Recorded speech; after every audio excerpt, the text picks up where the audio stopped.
Bonjour, ici Philippe Bouvard. Eh bien, je vous invite à suivre ma chaîne. Oui, vous savez, YouTube, Philippe Bouvard officiel. À bientôt.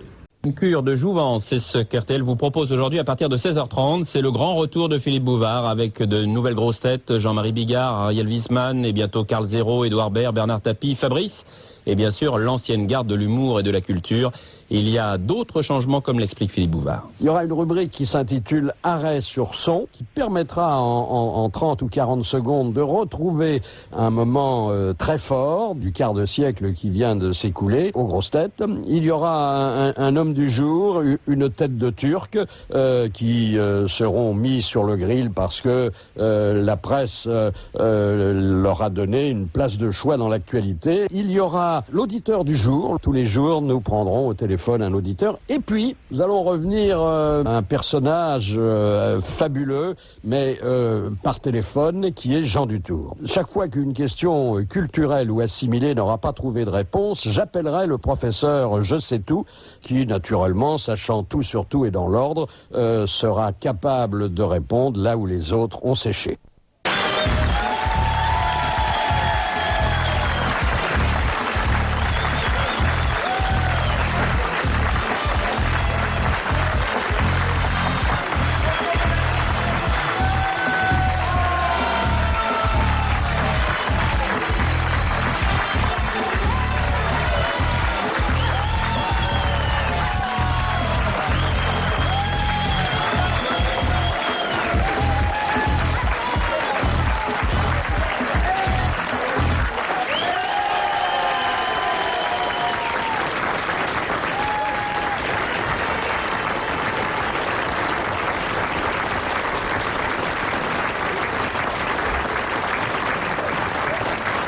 Vous ne vous étonnerez pas que pour ces retrouvailles, nous ayons mis les petits plats dans les grands. Il y a aujourd'hui, et ça ne s'est jamais vu en 24 années, de grosses têtes, 7 invités. Et quels invités! Jean-Marie est le meilleur auteur de Bigard et Bigard le plus talentueux interprète de Jean-Marie. Jean-Marie Bigard! Merci. Oui, c'est moi qui lui ai noté ça. Il nourrit pour Céline Dion une passion si vive qu'il lui aurait offert le meilleur de lui-même si René avait eu son compte en banque à sec. Jean-Jacques Perroni.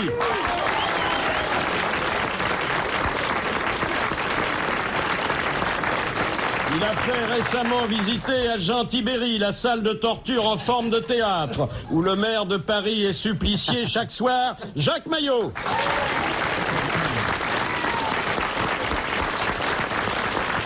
Un petit nouveau, ce passionné de philosophie qui possède un appartement à Canal+, a animé la grosse boule avant de se mêler aux grosses têtes, Ariel Wiesman.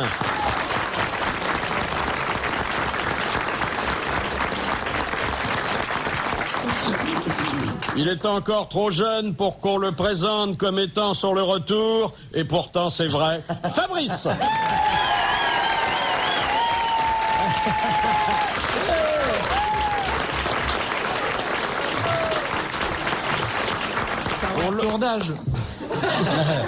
On le soupçonne d'utiliser le téléachat pour vendre ses organes à des collectionneurs d'antiquités. Pierre Bellemare.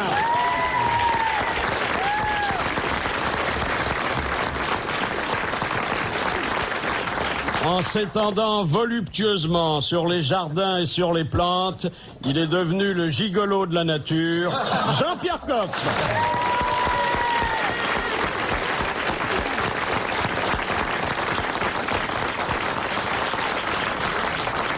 Alors c'est une grande joie de vous revoir et pour certains de les voir s'asseoir à notre table. C'est une grande joie aussi que de pouvoir nous livrer de nouveau à cette satire impertinente parce qu'ici nous oublions à la fois nos intérêts et nos convictions, une revue impertinente de l'actualité. Alors dans l'actualité, qu'est-ce qu'il y a? Il y a... Avant que vous commenciez, vous n'allez pas venir déguisé en barboteuse comme ça tous les jours. C'est pour faire jeune la première fois seulement. Hein? Écoutez, j'ai une cravate, je suis un des rares. Quelle est la brillantine que tu mets maintenant? Non mais c'est des cheveux en plastique, c'est pas parce que... Est-ce que On ne dénonce pas, Ariel, pas dès le départ. Parce que j'ai des dossiers sur chacun d'entre vous, si on commence comme ça. Si je disais tout ce qui a été dit Non, on ne dit avant- rien du tout. On n'a jamais dit ça. Alors, évitons les questions de personne. Oui, t'as de beaux vieux, tu sais. Et réservons nos impertinences et nos colibets au personnel politique. Non, monsieur. pourquoi la table a été rasée à la Libération. Elle a couché avec les Allemands. Nous avons des séismes qui ne sont pas seulement politiques. Vous avez vu ce qui s'est passé à Nice, hein? C'est la faute des Kurdes. Pourquoi? Chez mes amis, la penderie a bougé. Elle a entendu ses cintres dans sa penderie bouger. C'était les seins de penderie de la mer. Et pourtant, notre Premier ministre bien-aimé, Lionel Jospin, qui avait déclaré forfait à Dole et à Saint-Étienne parce qu'il redoutait les mouvements de foule, va à Nice parce que là, il n'appréhende pas les mouvements de la Terre. C'est quand même le vrai courage. Mais non, mais attendez, c'est un mec qui attire le projectile. Qu'est-ce que vous avez Il a la pensé? terre qui tremble, ça fait un peu vibro. Qu'avez-vous pensé de ce nouveau tennis que les gardes du corps de Jospin ont inventé, vous savez, avec des œufs et des mallettes? Il a commencé en Palestine déjà. Et avec des pierres. Avec là. des pierres. Oui. Et là, il va finir cible à la foire du trône. Les grosses têtes et Philippe Bouvard. Je m'aperçois que on n'a pas encore posé de questions. Il faut quand même que je vous soumette, pour revenir à nos grandes traditions, la première citation qui est envoyée par Monsieur Brémond de Dijon, qui a dit: les hommes sont souvent intelligents, rarement courageux, et toujours dominés par cette chose molle qui leur pend entre les jambes et dont on a envie de dire, quand ils en usent sans discrimination, ce n'est pas leur faute, c'est comme les chiens. Monterland. Non, C'est une femme? c'est une femme. Donc, c'est pas Dominique Voynet. C'est pas Martine Aubry non plus. Plus. Non, c'est quelqu'un qui sait de quoi elle parlait quand même. De quoi ça retourne, oui, C'est exactement. une contemporaine? C'est une contemporaine, et j'ajouterais une contemporaine encore vivante. Françoise Giroud. Oui, Françoise Giroud, qui vient de publier un livre à succès. T'as de bons yeux, toi.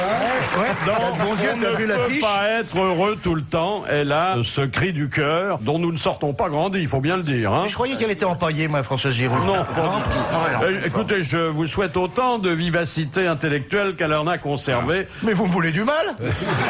Mais c'est vrai aussi, moi je dirais un peu contre elle que l'homme, on n'a pas le pot, nous les hommes quand même, hein, parce que nous on connaîtra pas les joies de la grossesse, la maternité, voilà une inégalité, par exemple une injustice. C'est vrai, les femmes réclament la parité, 50-50 partout. 50-50 de quoi? Hein? On va avoir un nichon, nous?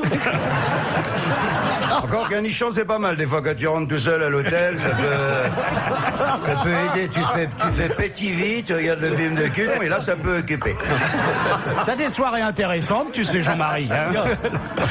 Alors, j'avais promis, lorsque je me suis exprimé sur notre retour, que ces auditeurs de RTL qui, par centaines de milliers, avaient su se faire entendre, ils auraient la parole. Ils continueraient à dire ce qu'ils pensent. Et c'est ainsi que nous avons formé le projet qui va se réaliser dans quelques secondes, d'avoir tous les jours, ici même, la visite téléphonique... Ta mère! Téléphonique ta mère! Ouais! D'un auditeur ou d'une auditrice au téléphone. Là, c'est mademoiselle Dominique qui nous appelle... Mécanique ta mère!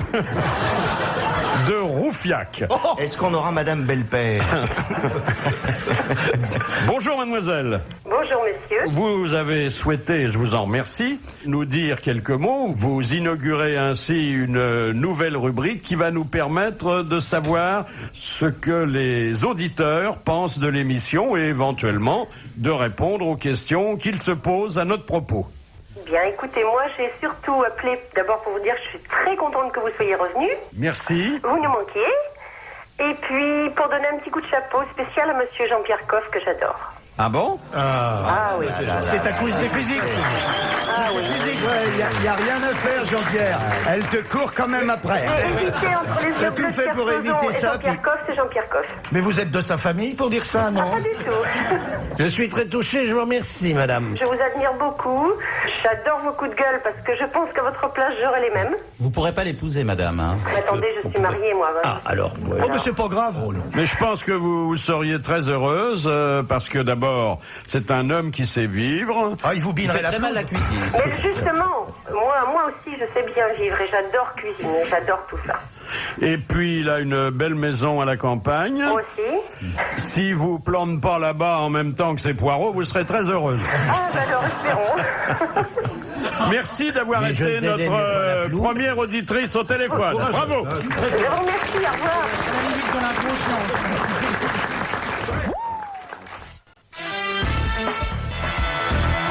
Est-ce que vous avez vu l'interview assez bouleversante, d'ailleurs assez pathétique, de la compagne de notre ami Alfred Sirvin? Oui. Le Figaro Magazine, pour ne pas le citer... Le Figaro Magazine, c'est bien le journal dans lequel vous écrivez toutes les semaines. Non, mais on n'est jamais mieux servi que par soi-même. Hein. Il l'a retrouvé... C'est Vilma, un bon journal. qui est charmante, hein, Vilma. Vous avez vu sa photo? Non, puisque vous n'avez pas lu l'article. Oui, j'aimerais bien me faire tripoter de lèvres. Une très très jolie jeune femme, oui, bien sûr. Très jolie jeune femme. C'était dans le Figaro Magazine, d'ailleurs, je crois. Autant Sirven avale bien les puces, autant elle, on aimerait bien se faire avaler le prépuce. Mais enfin bon. Non. D'abord, on dit pas Sirven, on dit Sirvin. Ah, on dit Sirvin, vous avez raison, ça a changé. Oui. Sirvin n'a pas de veine, alors. Alors, Plus qui sert à rien entre nous, hein, ça déconne. Moi, je me le suis fait retirer, je suis beaucoup mieux maintenant. Ah oui, on est mieux, oui. C'est vrai. À quel âge tu te l'es fait Ben, je me retirer? le suis fait retirer il y a quelques années. Et ça a été un grand moment parce qu'on l'a mangé en pierrade. On a fait, on était 8 dessus. On l'a fait façon calamar, comme ça en beignet, en rondelle. 8 dessus. Il y avait 1,2 kg, monsieur. Félicitations. Il y avait 1,2 kg qui servait à rien. Et maintenant, j'ai des érections formidables. Ah bon? Il serait depuis temps. que je n'ai plus de précis, ça évite l'humidité, tout. Et moi, je sais que je suis très très content Bah, depuis si que je je me l'ai fait. faisais enlever le mien, mais il n'y aura pas mangé pour 8.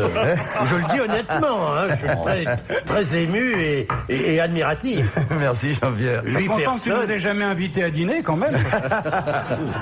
Pourquoi a-t-on décrété une fois pour toutes que Sirven c'était Sirvin alors que Pleven on l'a toujours appelé Pleven et non pas Plévin? Parce que Pleven était honnête, monsieur. Oui,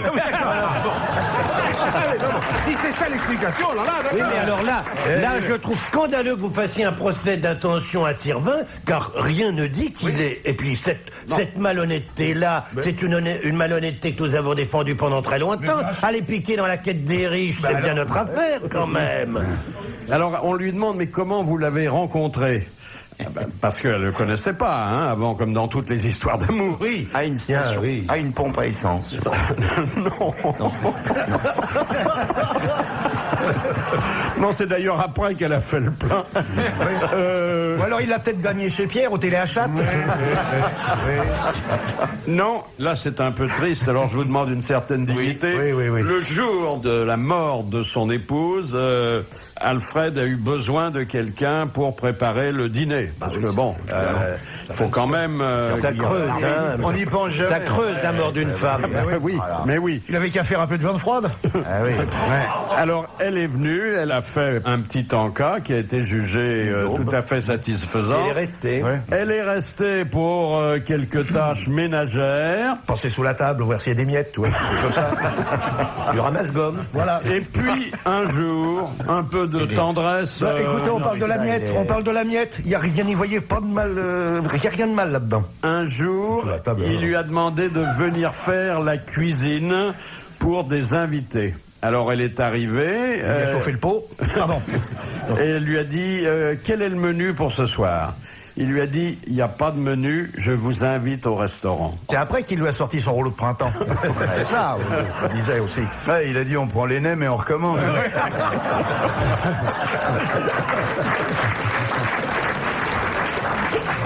Non, moi je trouve que c'est moi assez ça beau. m'ébranle, ça m'ébranle des choses comme ça. Elle dit comment vous viviez aux Philippines. On a dit que vous aviez plein de maisons, une armée de gens qui vous protégeaient. Elle dit pas du tout, on vivait comme des pauvres, je lui coupais les cheveux, je lui frottais le dos après sa toilette. Ça, c'est moche. Des Ça, petits c'est un- plaisirs simples qui coûtent pas cher. Ensuite, on jouait avec Tini le chien. Ah bon. Et Alfred plantait des carottes et des tomates dans le jardin. Il arrosait les plantes. Vous voyez, monsieur Coff? Qu'est-ce qu'on vous disait? On n'avait plus d'argent du tout. Et il m'avait dit qu'on irait un jour vivre dans la montagne en ne mangeant que des sardines et du riz. Ah, c'est des sardines dans la montagne, c'est souvent marée haute là-bas. C'est fréquent quand même. C'est les fameux champs de sardines là-bas. La sardine de montagne. Oh là La sardine sauvage de montagne. Qu'est-ce qui vous prouve qu'il n'y a pas de sardines aux Philippines? Rien. Non, on parlait de la montagne. La montagne. Impossible. Tu as déjà pêché la sardine en montagne, toi, personnellement? Pourquoi pas? Pourquoi pas? Ah, mais Aux Philippines. Je suis Philippines. jamais allé aux Philippines, C'est mais une- imagine que la une mer sardine montagneuse. remonte le torrent, le saumon remonte bien. Je vous rappelle, monsieur Bellemare, vous qui êtes un homme de la mer ou qui l'avez été, qu'on a retrouvé l'arche de Noé en haut d'une montagne. le mont Ararat, ça je sais, oui. Mais c'était le déluge à ce moment-là. Et puis Noé était bourré aussi. Alors, Et moi, je Il suis faut faire gaffe quand on skie aux Philippines de ne pas écraser une sardine. Ah oui, Oui, bien sûr, bien sûr. Enfin, Mais le- Servin n'a pas créé le déluge, on ne sait pas. Faut attendre qu'il parle. L'autre jour, je vais au pic du Midi, j'arrive en haut, qui je trouve? Le capitaine Cook. Vous voyez, donc... Voilà, et pour finir avec Vilma, mais c'est une héroïne de notre temps qui, moi, m'émeut. Il a fermé hier le salon agricole. Elle a dit que s'il était condamné à une prison, son cher et tendre, elle regarde sa photo d'ailleurs tous les soirs avant de se coucher avec son chauffeur. Elle couche avec son chauffeur. Oui, vous saviez pas? Ah bah non, je suis pas au courant de Ah, tout quand même. il faut lire les journaux. Elle couche avec son Elle chauffeur. couche avec son chauffeur. Mais bon, parce qu'elle est sociale, c'est tout. Elle n'est pas attirée Comme ça, elle sera sexuellement. bien drivée. quoi. J'espère que c'est pas... Pour dépanner. Oui. J'espère que c'est pas Jean Alési, sinon elle va mal finir. Ils pourront toujours jouer dans le bac à sable. Elle a dit que lorsqu'Alfred sortirait de prison, parce que c'est quand même l'éventualité, Le chauffeur sortirait de son lit. elle a dit que même s'il était très vieux, elle le reprendrait à la maison. Voilà. Elle va pas le piquer quand même. Je voulais vous le dire, et bon, ça prouve quand même qu'il y a... C'est rassurant pour certains membres de cette audience quand même. Oui, voilà, je Le voulais terme vous membre est bien l'entendre. choisi. Si les Didi avait couché avec son chauffeur, il serait encore là. Oui, mais dans quel état serait son foie?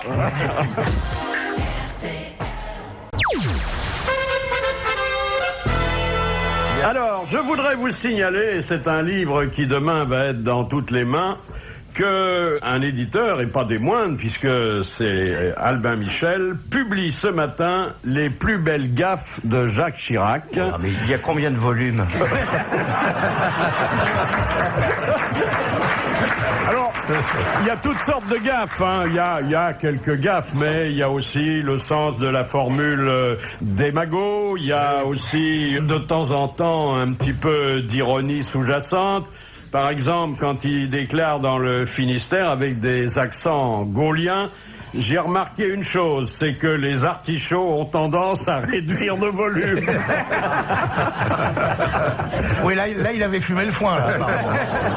Là, On l'interviewe en 1996. Avez-vous le sentiment d'avoir changé depuis votre élection? Il dit, j'ai changé de bière, je suis passé de la Corona à la Kronenbourg. Mais là, c'est pas une gaffe, hein, c'est non, c'est de la volontaire. publicité. Il a dit un jour, moi je ne vois pas tout le temps la main de Mitterrand dans la culotte de ma sœur, il fallait le dire. Hein. Ah, et puis alors ça, au moment où on est en pleine campagne électorale, c'est une leçon de comportement à l'égard des candidats. Il a dit... Pour éviter de boire trop, j'ai une technique formidable. Je porte mon verre à mes lèvres, je le repose et je reprends le verre vide d'un autre. c'est très... Bon, donc vous voyez, il y a plein de choses à apprendre. Alors, S'il a pris le verre du pape, il va être mal. Hein. j'ai pensé qu'il serait intéressant de faire parler, sinon l'auteur, dont le nom a été injustement oublié sur la couverture de ce volume, au moins le PDG des éditions Albin Michel lui-même. Il vaut mieux être Albin Michel qu'Albin Chalandon. Francis Esménard. Monsieur Esménard, bonjour. Bonjour Philippe, oui. Alors, comment se fait-il qu'il n'y ait pas de nom d'auteur sur la couverture? Parce que ça doit être, comment dire, une personne qui a réuni au fur et à mesure toutes ses réflexions, ses gaffes ou ses paroles d'humour. Mais alors, par exemple, est-ce que vous pensez que vous ajoutez à la gloire de l'actuel chef de l'État en reprenant un propos qui date de 1966 où il disait « Je lis Le Monde tous les jours au cabinet ».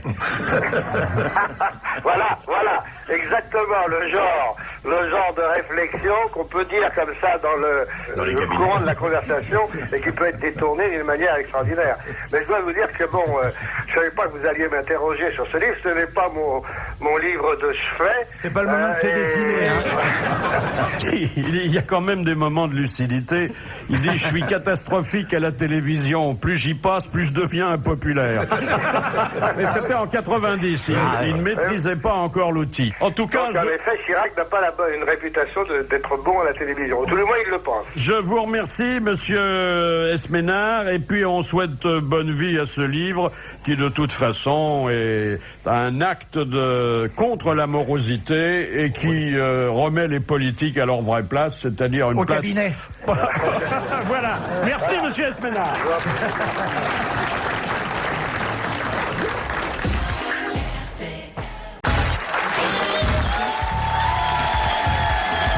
Les grosses têtes, Philippe Bouvard.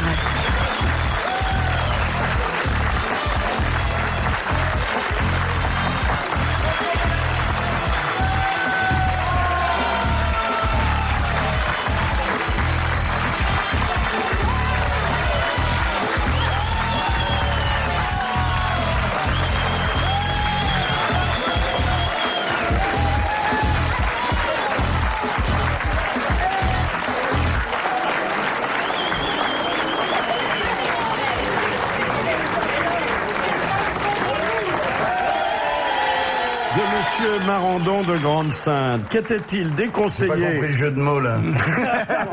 Ah, il n'y en avait pas, là. Parce que moi, je cherche tout le temps. Hein. C'est vrai, il s'appelle Monsieur Marandon. Oui. Bon. Ah bon. Qu'était-il déconseillé aux jeunes filles de manger autrefois devant les hommes? Les asperges. Des bananes. Ah oui. Les asperges et les bananes. Exactement. Parce que C'est évocateur, forcément, évidemment. Enfin, pour les esprits pervers. Oui, comme le vôtre. si c'est une asperge, dépioter une banane, c'est évident. Et les courgettes, c'est de la couille. Oui, non, mais ça se mange pas entier. Non, ça se suçote avec la sauce qui dégouline.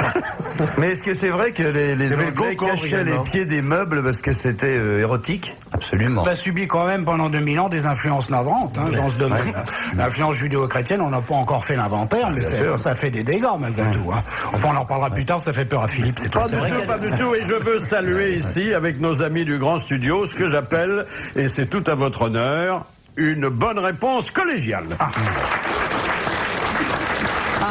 Il l'a dit. Alors, nous allons inventer encore une rubrique, mais vous n'êtes pas au bout de vos découvertes et de vos surprises. Et cette rubrique, nous l'avons intitulée, non pas arrêt sur image, puisque la radio en est encore provisoirement privée, et c'est bien dommage quand on regarde vos tronches. Nous, et je trouve aussi, avons intitulé cette rubrique arrêt sur son. Qu'est-ce que c'est que l'arrêt sur son? Eh bien, c'est une petite pastille, mais une pastille sonore qui évoque un grand moment des grosses têtes, mais d'une façon très très concise, très très courte. C'était par exemple un jour où Sim faisait une déclaration d'amour à Sapritch. Elle a un regard. Elle a un regard terrible. C'est superbe. La façon dont tu regardes les hommes, notamment moi. Tu te vantes, là? Oh non, pas du tout. Je regarde dans tes yeux une sorte de gourmandise.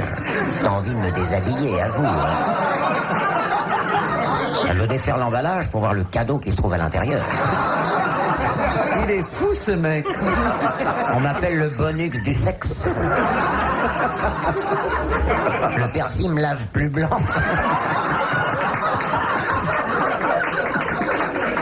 Mais moi, le regard d'une fille, ça me fait grimper au rideau. À condition que j'ai des rideaux. Hein. Et la tringle. Voilà, eh bien, c'était Arrêt sur son, notre nouvelle rubrique qui permet une plongée, mais hilarante, vous en conviendrez, dans le passé. Ah, je voudrais en profiter pour signaler que Sim a bien voulu, sur mes instances, accepter de quitter de temps à autre sa thébaïde azuréenne, comme personne ne dit plus d'ailleurs aujourd'hui, c'est-à-dire sa retraite de Saint-Raphaël. On le comprend avec tous les Kurdes qui arrivent. Pour venir nous retrouver une fois de temps en temps, et ça nous fait chaud au cœur. Et vous reverrez aussi, avec l'autorisation spéciale des bonnes sœurs qui veillent jalousement désormais sur son bonheur, notre grand ami Philippe Castelli.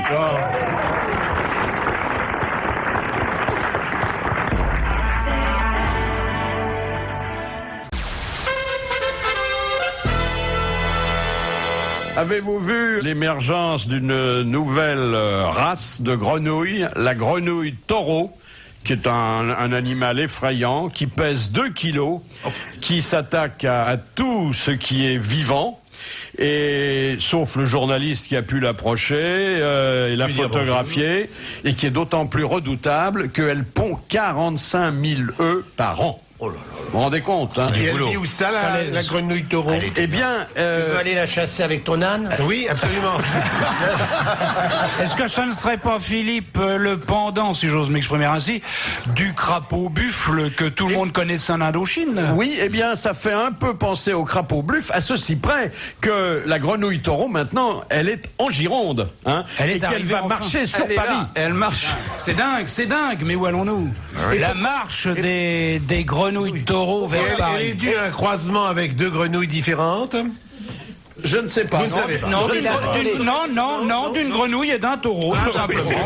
Vous venez d'aborder un problème extrêmement sérieux, la taille de la cuisse, s'il vous plaît. Car vous savez qu'on ne trouve plus de cuisse de grenouille. Ah oui. Tout ça vient d'Égypte ou de Turquie. Donc le retour de la grenouille française en France est quand même un événement important, dont vous avez l'air de vous moquer. Pas du tout. On peut vous dire que la cuisse de la grenouille taureau est nettement plus volumineuse que celle de majorette, par exemple. On dit toujours que les majorettes ont des cuisses de grenouille. Eh ben, pas du tout. Là, c'est une énorme bestiole qui fait 2 kilos alors qu'elle a ma taille. C'est vous dire que bon... Elles vont pas être faciles. La majorette, d'ailleurs, la majorette qui est plus intelligente que le cheval, comme vous le savez, puisqu'elle a un petit chromosome en plus qui lui permet de pas chier pendant le défilé. Un aspect des choses qui m'avait échappé, mais bon. C'était bien de le rappeler. Surtout que c'est dit avec beaucoup de tact et de pudeur. Hein. C'est un style allusif. Mais dites-moi, la grenouille taureau, elle doit avoir de grosses baloches. Ah oui. Au niveau... Elle est énorme. Bien montée. Et elle a au-dessus de la tête, mais enfin on peut pas appeler ça une tête, des petites ailes comme un hélicoptère. Alors là, je plains le torero. Hein. Ça doit être vachement dur à torer une parce que ça saute dans tous les coins. Il faut suivre avec le chiffon rouge. Hein. Mais dites-moi, on pourrait pas l'utiliser comme le canard en Afrique en le coinçant la tête dans un tiroir et par derrière, parce que ça, c'est aussi de la pâte palmée. Monsieur Coff, épargnez-nous vos vieux fantasmes coloniaux, s'il vous plaît. Vous n'allez pas commencer à m'emmerder dès le premier jour, hein, vous, parce que sinon ça va barder. Hein. Il paraît que c'était très répandu dans certaines troupes du sud, enfin aux confins du Sahara, cette pratique. Quoique le canard au Sahara, je suis pas sûr qu'il y en ait énormément. Ouais. Il y en avait dans les tiroirs non plus d'ailleurs. Il y en avait dans toutes les casernes. C'est bien possible. Bien sûr. Encore un truc. Mais avant, les petites grenouilles étaient obligées de mettre du Chatterton autour pour pas qu'elles explosent. Une question dont tout le monde apprécierait, sans oser vraiment vous le dire, qu'elle soit traitée avec un certain tact et un peu de retenue. Ne la posez pas, alors. C'est une question de Monsieur Boris de Neuchâteau. Qu'est-ce que les sexologues, vous voyez où je veux en venir, nomment un quickie? Un quickie. Oui. Un quickie. C'est une sorte de petite confiserie comme ça qu'on mange. Un éjaculateur précoce. Non, c'est le petit coup rapide au bureau. C'est un rapport très rapide. Alors, vous venez de le dire, mais pourquoi limiter ça au bureau? C'est un acte sexuel extrêmement rapide. Ah bah c'est le furtif. Avec le logiciel normal, quoi. C'est un furtif, si vous voulez. Et c'est une bonne réponse d'Ariel Wiesmann. Heureusement que je suis là. Heureusement que je suis là. Alors, la fiche que j'ai sous les yeux, parce que moi j'ai jamais entendu parler de ça, évidemment, dit que ça dure de 40 secondes à 3 minutes. C'est énorme. Au-delà, c'est une liaison. Et que ça se passe dans les ascenseurs, les toilettes, au bureau ou sous les portes cochères. Ou au confessionnal. Donc c'est à peine si la glande de Bartholin peut fonctionner. Puisque là, je vous pose la question. Qui c'est qui connaît la glande de Bartholin? Elle lubrifie, docteur. Une bonne réponse de Philippe Bouvard. La glande de Bartholin, on peut remercier le docteur Bartholin d'avoir découvert cette glande, donc qui lubrifie au moment du coït et qui nous évite à nous de nous rayer le casque pendant l'effort. Et donc, on peut remercier le docteur Bartholin pour ça. Et ça, c'est vrai que c'est très important. C'est très important. Et la glande qui fournit de la... Vaseline, de la Bartholine. Non. De la... Cyprine. De la cyprine. Une bonne réponse de Fabrice, c'est vrai. Oui, j'ai connu. La cyprine, et moi je trouve que c'est génial. On devrait en vendre en bouteille de la cyprine. Oui. Mettez-moi ma bouteille de cyprine, s'il vous plaît. Pour les gars seuls. S'en mettra un peu autour, comme ça. Hop, en avant Guingamp. Les grosses têtes de Philippe Bouvard s'appellent Fabrice, Pierre Bellemare, Jean-Pierre Coff, Jacques Maillot, Jean-Jacques Perroni, Jean-Marie Bigard et Ariel Wiesmann. En tout cas, on dit que le public est souvent âgé aux grosses têtes, mais il y a une fille de 8 ans qui est là et qui est très contente. Remarque, c'était exactement ce que j'étais en train de penser. Je me disais, pourvu que ma fille n'écoute pas tout ça. Non, mais quand même. Alors, il se passe des choses étranges à Buckingham Palace. Vous savez que c'est un endroit où pas nouveau, nous adorons nous promener parce que, la reine est un personnage fascinant. Et la mémé n'a pas fourni de cyprine depuis des années, maintenant. Il lui donne. Donc, faut mieux pas y aller, parce que, tu sais, quand les... Elle prend des pastilles, des solucyprine. Quand c'est très très sec... La reine est très inquiète et elle se demande si elle ne va pas vivre, selon la belle formule qu'elle avait employée, une nouvelle anus horribilis. Il fait peur. Car les souris ont envahi les cuisines de Buckingham. Mais c'est la vieille, elle avait tout ça sous ses jupes. Et on ne sait pas d'où viennent ces rongeurs, mais ils s'attaquent à la cuisine royale et surtout aux plats qu'on se prépare à servir à la souveraine. Oui, mais ça, c'est pas grave, alors. Vu la qualité des mets, en principe, là-bas, c'est pas... ça s'est arrangé, vous savez. Oui, ça s'est arrangé, c'est exact. Mais pas enfin, ça n'est pas toujours le... Pas en grâce aux Anglais eux-mêmes. Quelques-unes pour les coincer dans la commode. Mais en Angleterre, Non, mais ça se vendrait bien de la souris de Buckingham à table. En Angleterre, il manque pas de tapette pour By appointment, ce serait formidable. En tout cas, chaque fois qu'il y a un animal qui est cité, Jean-Pierre Coff se précipite dessus. Et il le met dans sa commode. Avec les petites pattes qui ressortent quand même. Je les ai tous faits. Une question de Monsieur Tabar, qui est un des plus anciens correspondants des grosses têtes et que nous saluons. Pourquoi, lors de la conquête de l'Algérie, le maréchal Bugeaud, vous vous souvenez, La casquette. Pourquoi a-t-il surtout fait appel à des troupes de marine? Parce que c'est ce qui débarquait dans le désert. Non. Alors là, aucune idée. Ah, parce que pour les chameaux, pour pas avoir le mal de mer. Sur Exactement, les chameaux, parce que les marins supportaient mieux le roulis des chameaux. Une bonne réponse de Jacques Perroni. Ça, faut le savoir. Ça, c'est bien, toi, la guerre. Regarde, moi, je passais à Verdun, je suis en tournée, là, il faisait un froid de canard. Je me disais, quelle idée d'aller faire une guerre là, où il fait froid. On se demande qui c'est qu'organise. Oui. Ils peuvent pas aller faire des guerres où il fait chaud, on est bien. Dis-moi les tranchées. Toi, à Saint-Tropez, par exemple, ça aurait été plus facile à faire. On faisait des pauses baignades. Après, les gars seraient réconciliés, tu vois. Et ben non, on a fait ça dans un endroit où il fait froid. On souciait guère du confort du soldat à l'époque. Exactement. Ça. Le poilu n'était pas gâté. D'ailleurs, vous avez remarqué que maintenant, on fait la guerre chez les autres. C'est bien plus pratique. Ça paraît quand même plus logique aussi, ça veut dire. Faut ça quand même démolit rien chez nous, puis les gens, ils la font aussi bien que nous. Faut pas me raconter de conneries. Et au moins, quand on l'abîme, on regrette moins. Mais on dit la guerre, mais si c'était si grave que ça, la guerre si terrible, il n'y en aurait pas autant. C'est ce qu'il faut se dire, Une petite nouvelle qui n'a rien à voir pour détendre l'atmosphère. Les fabricants de logiciels s'attaquent au marché des cocus. Vaste marché, hein. Vaste programme.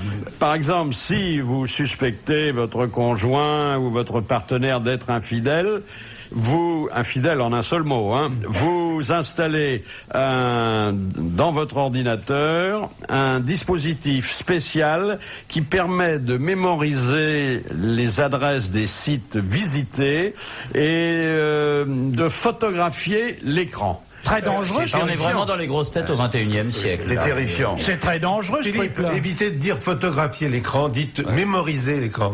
Vous serez plus numérique, vous voyez, vous serez plus numérique. Mais je suis très numérique. On est de plein pied dans le 3e millénaire. Il faut se méfier que si t'as une femme blonde, parce que tu sais que on reconnaît, à quoi on reconnaît qu'une blonde s'est servie de l'ordinateur, c'est qu'il y a du Tipex sur l'écran. Et deux blondes, il y en a une qui a réécrit sur le Tipex. Et pourquoi on n'écrit pas sur l'écran directement cocu, comme ça il saurait? Il y a quand même des hommes qui font confiance aux couches à l'éternel féminin. Ce sont les Américains, ils sont 200, qui ont payé $3 500 par tête pour aller de New York à Saint-Pétersbourg, où pendant 12 jours, on va faire défiler devant eux des petites épouses russes. Oui, voilà. Oui. Des petites épouses potentielles. Oui. Non, des jeunes femmes qui ne cherchent pas l'aventure. Mariage, si possible, cossu, parce que elles sont souvent déshéritées, et même chômeuses, mais très belles, dit l'article. Oui, mais ils vont les essayer avant. Ça n'est pas prévu, c'est extrêmement correct. Ils ont le droit de se rencontrer dans une boîte de nuit. Oui. Ensuite, ils passent une ou deux nuits ensemble. Et à bavarder. Voilà. On parle pas la bouche pleine. Et à la fin de ce séjour, ils passent leur commande. Mais d'accord. Une seule femme par client. Ah oui, ça c'est... Mais la réussite de cette opération est due au fait qu'ils sont dégoûtés par la femme américaine. Oui. Oui, peut-être. Il y a ils ont une très grande difficulté, puisque dès qu'ils font le moindre clignement d'œil en direction d'une femme, ils sont immédiatement arrêtés par la police. C'est assez difficile. Donc, ils vont en Russie pour ça. Et pourquoi sont-ils irrités par la femme américaine? Parce qu'elle elle est inabordable, en quelque sorte. Le harcèlement sexuel. Oui, elle est inabordable. C'est impossible, maintenant. Tu demandes du feu à une terrasse de café, il y a harcèlement, il y a deux flics qui viennent te chercher. T'es obligé de te cacher, de mettre des œillères. Ça devient grave. Mais quand l'Américain va épouser une Russe, elle deviendra américaine. Donc elle prendra les mêmes manies que les femmes américaines. Pas tout de suite, pas immédiatement. Jean-Pierre, je suis désolé, il y a un Français précurseur dans cette opération qui s'appelle Woodman, je crois, qui fait des films un peu dénudés, si vous voyez ce que je veux dire, et qui est allé là-bas en Russie trouver une femme absolument charmante, dont il a fait une des plus grandes stars du porno. Et c'est très différent finalement, au fond, la culture américaine et la culture française. L'Américain, il y va pour se débarrasser des Américaines et se marier. Le Français, il y va pour rigoler, il l'épouse, parce que quand même on n'est pas chien, mais il en fait une star du porno. C'est quand même autre chose comme civilisation, je suis désolé. Ça a d'autres perspectives, on va être même plus des brouillards. Et elle s'appelle d'ailleurs, cette femme superbe, je crois, c'est Tania Russoff, je crois, n'est-ce pas? Je sais pas. Oh, ne soyez pas hypocrite. Mais non, pas du tout. C'est vous qui me l'avez fait découvrir. Alors, oui. Les noms ont peu d'importance, hein. Oui, c'est vrai, dans ces situations. Et pourtant, ça sonne bien. Les visages non plus. Ah oui, il y a des visages, parfois. On en voit de temps à autre. Par inadvertance. Mais en bas de l'écran, c'est ça qui est pas pratique. On les voit en bas de l'écran et à l'envers. Alors c'est dur à suivre. Vous, monsieur Coff, vous ne regardez jamais ce genre de cinéma? Jamais. Non, il a tout dans son tiroir de la commode. Tout le matos. Mais pourquoi vous pensez, comme le poète, que tout bonheur que la main n'atteint pas n'est qu'un rêve? J'ai une basse-cour, j'ai ce qu'il me faut. Des commodes. Chacun ses goûts. Chacun ses goûts. Les grosses têtes et Philippe Bouvard. Vous me direz que la petite nouvelle que je vais vous donner est que, naturellement, aucun média d'aucune sorte n'a eu le courage de porter à l'attention de ses lecteurs. N'a rien à voir avec la politique, mais elle nous réintègre dans un endroit que nous aimons beaucoup et qui est la culotte. Bon, la culotte parce que elle protège et la culotte parce que c'est la culotte d'homme, hein. Ah oui. Parce que c'est un lieu de rigolade. De rendez-vous. Le passage. Oui. Il arrive qu'on s'y fasse des relations, monsieur Perroni. Oui. Bref, Voilà, ça se passe à Wellington, en Nouvelle-Zélande, et il y a 2 douaniers qui arrêtent un collectionneur allemand à la frontière. Ils ont remarqué qu'il y avait émergeant de sa braguette, laissée volontairement entrouverte, un lézard d'une espèce protégée. Oui. C'est-à-dire que... Donc il l'arrête en disant, il y a un lézard. Il y a un lézard. D'accord. Oui. Peut-être même un lézard ménager. Oui. Bref, Oui.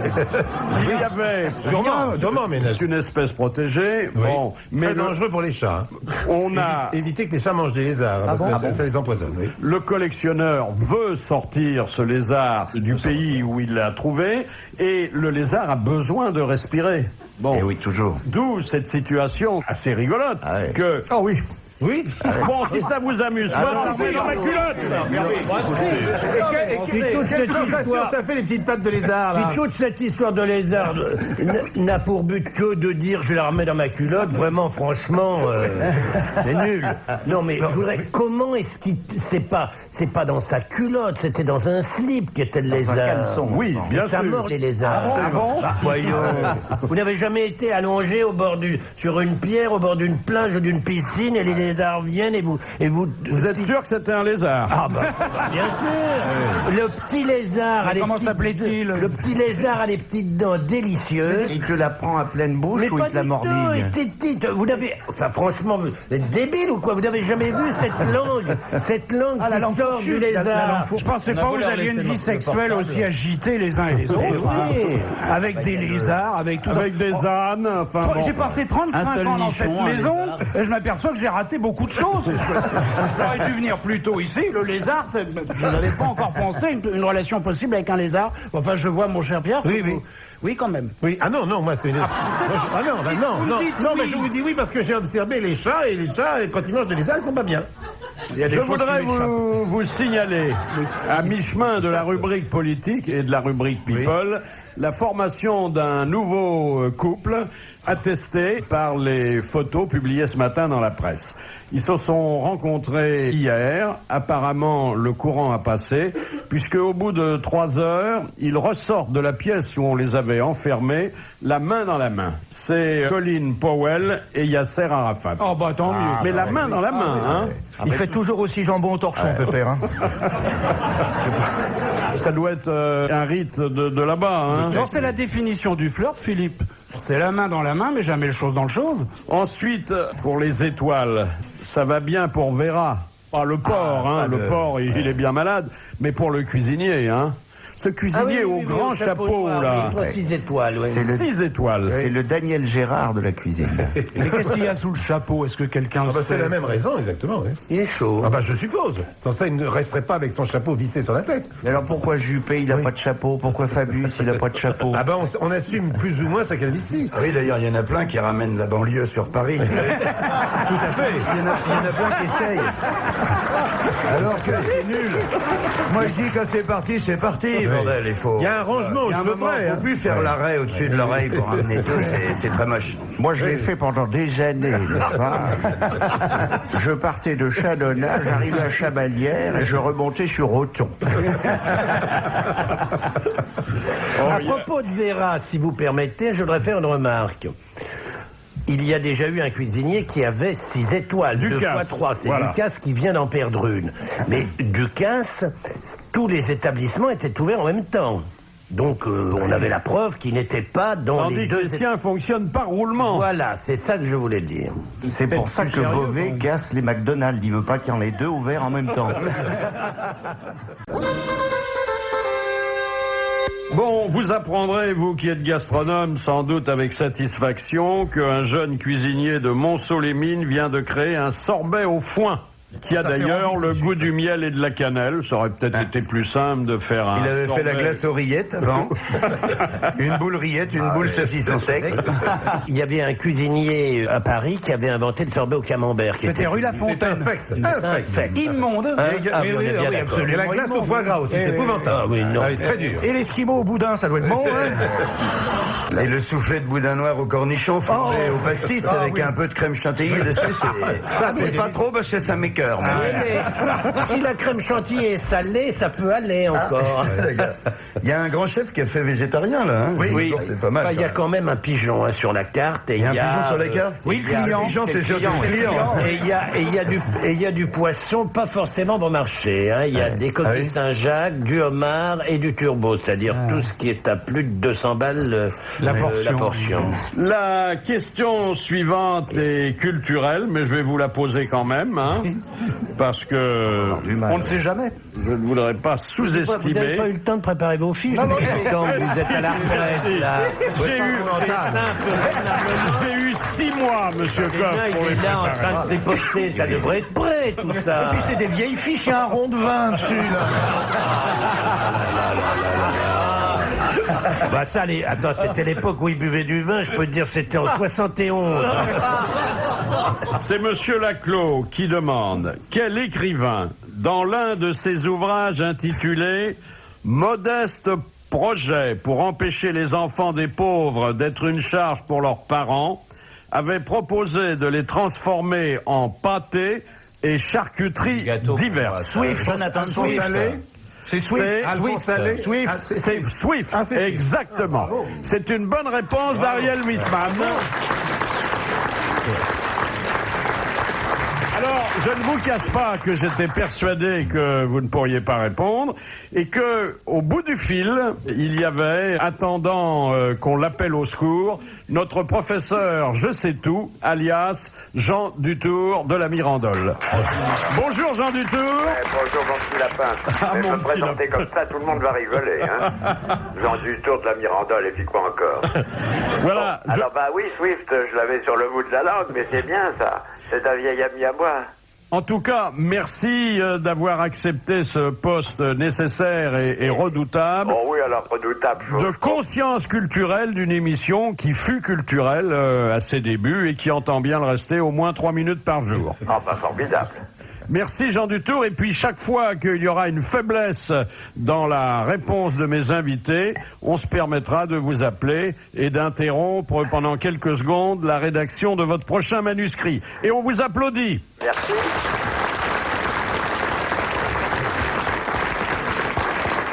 Philippe, si je comprends bien dans votre esprit, lorsque vous dites que l'émission est culturelle, Turel est un suffixe. Il reste les 3 premières lettres. Ouais. Exactement.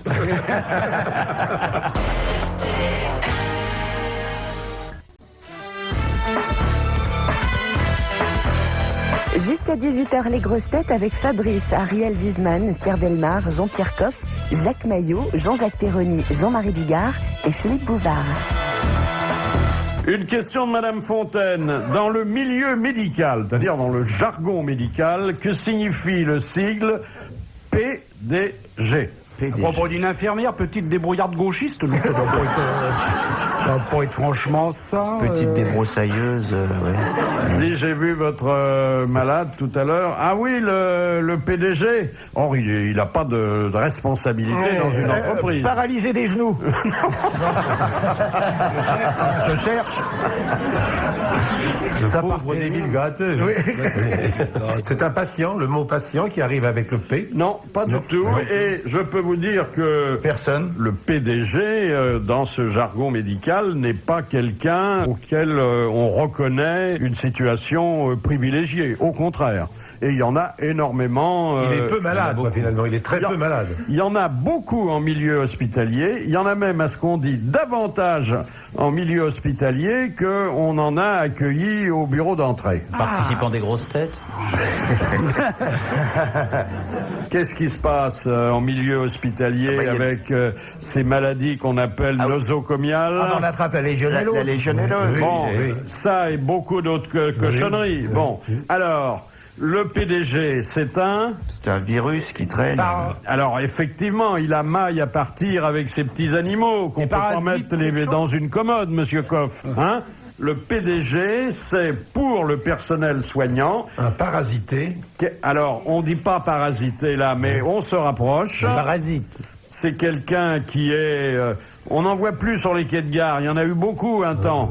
Oh là là.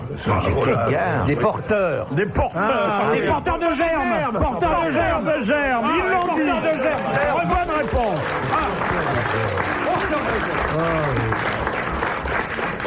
Les porteurs de germes. Et aux enterrements, les porteurs de gerbes également. C'est pas différent. Bonjour, je me présente, je suis PDG. Maintenant, quand on me dira ça, je me méfierai.